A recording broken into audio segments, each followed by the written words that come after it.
ಆಹಾರ ಸುರಕ್ಷತಾ ಕಾಯ್ದೆ 2006 ಸೆಕ್ಷನ್ 16(3) ಅಂಡರ್ ಅಡಿಯಲ್ಲಿ ಇದು 2017ರಲ್ಲಿ ಕೇಂದ್ರ ಸರ್ಕಾರ ಫಾಸ್ಟ್ಯಾಗ್ ಆಹಾರ ಸುರಕ್ಷತಾ ತರಬೇತಿ ಮತ್ತು ಪ್ರಮಾಣಪತ್ರ ಕಾರ್ಯಕ್ರಮ ಫುಡ್ ಸೇಫ್ಟಿ ಟ್ರೈನಿಂಗ್ ಆ್ಯಂಡ್ ಸರ್ಟಿಫಿಕೇಷನನ್ನು ಜಾರಿ ಮಾಡಿದೆ.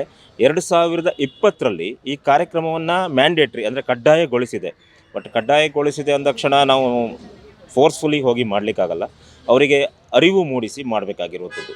ನೀವು ಕೇಳಿದ ಹಾಗೆ ದೇವಸ್ಥಾನಗಳಲ್ಲಿ ಇದು ಕಡ್ಡಾಯ ಅಲ್ಲ, ಬಟ್ ಸರ್ಕಾರನೇ ಇಂತಿಂಥ ದೇವಸ್ಥಾನಗಳು ಅಂತ ಗುರುತಿಸಿ ಬೋಗ್ ಅನ್ನುವಂಥ ಕಾರ್ಯಕ್ರಮವನ್ನು ಮಾಡ್ತಾ ಇದೆ. ಆ ಬೋಗ್ ಮಾಡ್ಕೊಳ್ಳಿಕ್ಕೆ ಫಾಸ್ಟ್ಯಾಗ್ ಟ್ರೈನಿಂಗ್ ಮ್ಯಾಂಡೇಟ್ರಿ ಆಗಿರುತ್ತೆ ಮೇಡಮ್, ಕಡ್ಡಾಯವಾಗಿ ಆಗಿರಬೇಕಾಗ್ತದೆ.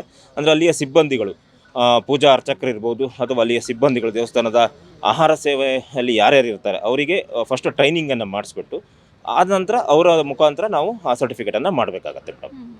ಈಗ ಬೀದಿ ಬದಿ ವ್ಯಾಪಾರಿಗಳು ಹೌದು ಹೌದು. ಈಗ ನಾರ್ಮಲ್ ಅವರೇನು ಡಿಸ್ಪ್ಲೇ ಮಾಡಬೇಕಾದನ್ನ ಈಗ ಲೈಸೆನ್ಸ್ ಅನ್ನ ಡಿಸ್ಪ್ಲೇ ಮಾಡ್ದಂಗೆ ಇದನ್ನು ಡಿಸ್ಪ್ಲೇ ಮಾಡಿ. ಹೌದು, ಅಂದರೆ ಫುಡ್ ಸೇಫ್ಟಿ ಸೂಪರ್ವೈಸರ್ ಅಂತ ಇದನ್ನ ಕರ್ತಾರೆ. ಫಾಸ್ಟ್ಯಾಗ್ ಟ್ರೈನಿಂಗಲ್ಲಿ ಏನು ಒಬ್ಬ ವ್ಯಕ್ತಿ, ಫಾರ್ ಎಕ್ಸಾಂಪಲ್ ಮಾಲಕ ಅಥವಾ ಮಾಲಕನ ಪ್ರತಿನಿಧಿ ಅಂತ ನಾನು ತಗೊಳ್ತೇನೆ.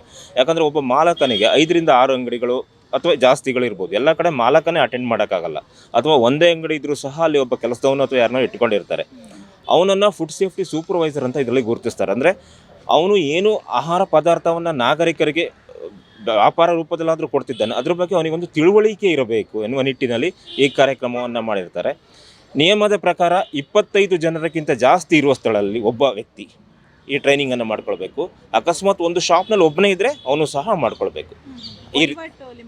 ಇಲ್ಲ, ವಹಿವಾಟು ಲಿಮಿಟ್ ಇಲ್ಲ. ರಸ್ತೆ ಬದಿ ವ್ಯಾಪಾರಿಯಿಂದ ಹಿಡಿದು ಎಲ್ಲರೂ ಸಹ ಇದರಲ್ಲಿ ವಹಿವಾಟು ಲಿಮಿಟ್ ಬರಲ್ಲ. ಈಗ ನಮ್ಮ ಲೈಸೆನ್ಸ್ ಮತ್ತು ರಿಜಿಸ್ಟ್ರೇಷನ್ ವ್ಯಾಪ್ತಿಗೆ ಹೋದಾಗ ಮಾತ್ರ ವಹಿವಾಟು ಲಿಮಿಟ್ ಬರುತ್ತೆ, ಬಟ್ ಇಲ್ಲಿ ವಹಿವಾಟು ಲಿಮಿಟ್ ಇಲ್ಲ. ಫುಡ್ ಬಿಸ್ನೆಸ್ಸಲ್ಲಿ ಇದಾನ ಅವನು ಮಾಡ್ಕೊಳ್ಬೇಕು. ಸಮಸ್ಯೆಗಳು ಸದ್ಯಕ್ಕೆ ಏನೂ ಇಲ್ಲ ಮೇಡಮ್, ನಾವೀಗ ಆ ರೀತಿ ಏನೂ ಆಗ್ತಾ ಇಲ್ಲ. ಬಟ್ ಮ್ಯಾಂಡೇಟ್ರಿ ಆಗಿದೆ, ಮುಂದಿನ ದಿನಗಳಲ್ಲಿ ಇದು ಕಡ್ಡಾಯವಾಗಿ ಮಾಡ್ಕೊಳ್ಬೇಕಂತ ಬರ್ತಾ ಇದೆ. ಆ್ಯಕ್ಚುಲಿ ಈಗಲೂ ಸಹ ಫುಡ್ ಲೈಸೆನ್ಸನ್ನು ನಾವು ನೋಡ್ಬೋದು. ಒಂದು ಲೈಸೆನ್ಸಲ್ಲಿ 6 ಪೇಜ್ ಬರುತ್ತೆ.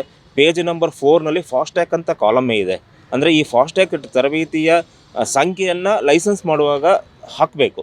ಬಟ್ ಕರೋನಾ ಕಾಲಘಟ್ಟದಲ್ಲಿ ಟ್ರೈನಿಂಗ್ ನಡೀತಿರಲಿಲ್ಲ, ಹಾಗಾಗಿ ಅದು ಸ್ಕಿಪ್ ಆಗಿ ಹೋಗ್ತಾ ಇದೆ. ಅಲ್ಲಿ ಟರ್ಮ್ಸ್ ಇದೆ, ಆ ಟರ್ಮ್ಸ್ ಪ್ರಕಾರ ಇವರು ನಾವೀಗ ಮುನ್ಸಿಪಾಲ್ಟಿ ಅಥವಾ ಬೇರೆ ಲೈಸೆನ್ಸನ್ನು ನಾವು ಹಿಂದ್ಗಡೆ ನೋಡಿದಾಗ ಈ ಕೆಳಗಿನ ಷರತ್ತುಗಳಿಗೆ ಒಳಪಟ್ಟು ನಾವು ಲೈಸೆನ್ಸನ್ನು ಕೊಟ್ಟಿದ್ದೇವೆ ಅಂತ ಇರುತ್ತಲ್ಲ, ಅದೇ ರೀತಿ ಈ ಲೈಸೆನ್ಸು ಸಹ ಫುಡ್ ಲೈಸೆನ್ಸಲ್ಲಿ ಫಾಸ್ಟ್ಯಾಗ್ ಟ್ರೈನಿಂಗ್ ಆಗಬೇಕಂತ ಇರುತ್ತೆ. ಬಟ್ ನಮ್ಮ ಜನರಿಗೆ ಅರಿವಿರಲ್ಲ ಅದ್ರ ಬಗ್ಗೆ. ನಿಮ್ಮ ಇಲಾಖೆ ಅಧಿಕಾರಿಗಳೇ ಟೆಂಪಲ್ ಆಗ್ಬೋದು ಅಲ್ಲಿ ಹೋಗಿ ಟ್ರೈನಿಂಗ್ಗಳನ್ನು ಕೊಟ್ಟು ಸರ್ಟಿಫಿಕೇಟ್ ಕೊಡೋದಾ ಅಥವಾ ಯಾವ ರೀತಿ? ಇಲ್ಲ, ಇಲಾಖೆ ಅಧಿಕಾರಿಗಳು ಟೆಂಪಲ್ಗೆ ಹೋಗಿ ವಿಸಿಟ್ ಮಾಡಿ ಇದನ್ನು ಮಾಡ್ಕೊಳ್ಬೇಕು ಅಂತ ಹೇಳ್ತಾರೆ. ಇದು 196 ಟ್ರೈನಿಂಗ್ ಏಜೆನ್ಸಿಯನ್ನು ಭಾರತ ಸರ್ಕಾರ ನೋಂದಾಯಿತ ಏಜೆನ್ಸಿಗಳನ್ನ ಗುರುತಿಸಿದೆ. ಅವರಿಗೆ ಸ್ಪೆಷಲಾಗಿ ಟ್ರೈನಿಂಗ್ ಕೊಟ್ಬಿಟ್ಟು ಇದೇ ರೀತಿ ವರ್ಕ್ ಮಾಡಬೇಕು ಅಂತ. ಅವರು ಫೀಲ್ಡಲ್ಲಿ ಹೋಗ್ಬಿಟ್ಟು ಅಂಗಡಿ ಮತ್ತು ಹೋಟೆಲ್ಗಳಿಗೆ ಅವೇರ್ನೆಸ್ಸನ್ನು ಮಾಡಿ ಟ್ರೈನಿಂಗಿಗೆ ಎನ್ರೋಲ್ ಮಾಡ್ತಾರೆ. ಒಂದು ಟ್ರೈನಿಂಗಿಗೆ 100 ಜನದ ಬ್ಯಾಚ್, 100 ಮೆಂಬರ್ಸ್ ಬ್ಯಾಚ್ ಇರುತ್ತೆ. ಈಗ ನೋಡಿ, ಒಂದು ರೋಡಿಗೆ ಹೋದಾಗ ಬೇರೆ ಬೇರೆ ರೀತಿ ವ್ಯಾಪಾರಿಗಳು ಸಿಗ್ತಾರೆ. ಇಲ್ಲಿ ಟ್ರೈನಿಂಗ್ ಅಂತ ಬಂದಾಗ ಆ ರೀತಿ ಟ್ರೈನಿಂಗ್ ಮಾಡಲಿಕ್ಕಾಗಲ್ಲ. ರಿಟೈಲರ್ ಅಂತ ಬಂದರೆ, ಚಿಲ್ಲರೆ ವ್ಯಾಪಾರಿಗಳು ಅಂತ ನಾವು ತಗೊಂಡ್ರೆ ಅವರಿಗೆ ಸಪ್ರೇಟ್ ಟ್ರೈನಿಂಗ್ ಇರುತ್ತೆ. ಕ್ಯಾಟ್ರಿಂಗ್, ಹೋಟೆಲು ಮತ್ತು ಅಡುಗೆ ತಯಾರಿಕೆ ಅವರಿಗೆ ಸಪ್ರೇಟ್ ಆಗಿರುತ್ತೆ. ಉತ್ಪಾದಕ ವಲಯ ಅವರಿಗೆ ಸಪ್ರೇಟ್. ಹಾಗೆ ಬೇರೆ ಬೇರೆ ರೀತಿಯ ಬ್ಯಾಚ್ಗಳನ್ನ ಮಾಡಿಬಿಟ್ಟು ಟ್ರೈನಿಂಗ್ ಮಾಡಬೇಕಾಗತ್ತೆ. ಈಗ ನಕಲಿ ಫುಡ್ ಆಫೀಸರ್ಗಳ ಹಾವಳಿ ಹೆಚ್ಚಾಗ್ತದೆ, ಸೊ ಯಾವ ರೀತಿ ನಿಮ್ಮ ಗಮನಕ್ಕೆ ಬಂದಿದೆ? ಈಗ ನಕಲಿ ಫುಡ್ ಆಫೀಸರ್ಸ್ ಅಂತ ಏನು ಬರ್ತಾ ಇದೆ, ಅದ್ರ ಬಗ್ಗೆ ಇಲಾಖಾ ಕಾನೂನು ಕ್ರಮಗಳನ್ನ ತಗೊಳ್ಬೇಕು. ಓಕೆ, ಯಾಕಂದರೆ ಸುಮ್ಮನೆ ಸಾರ್ವಜನಿಕರಿಂದ ಹಣ ವಸೂಲಿ ಮಾಡುವಂಥದ್ದು ಈ ರೀತಿ ಆದಾಗ ನ್ಯಾಯಯುತವಾಗಿ ನಡೀತಿರುವಂಥ ಕಾರ್ಯಕ್ರಮಗಳಿಗೂ ಸಹ ತೊಂದರೆ ಆಗ್ತದೆ. ಇದ್ರ ಬಗ್ಗೆ ಇಲಾಖೆ ಆಯುಕ್ತರು ಮತ್ತು ಇಲಾಖೆ ಹಿರಿಯ ಅಧಿಕಾರಿಗಳು ಇದ್ರ ಬಗ್ಗೆ ಗಮನ ತಗೊಳ್ಬೇಕು. ಬಟ್ ಆ ರೀತಿ ಆಗ್ತಾ ಇದೆಯಾ ಈಗ?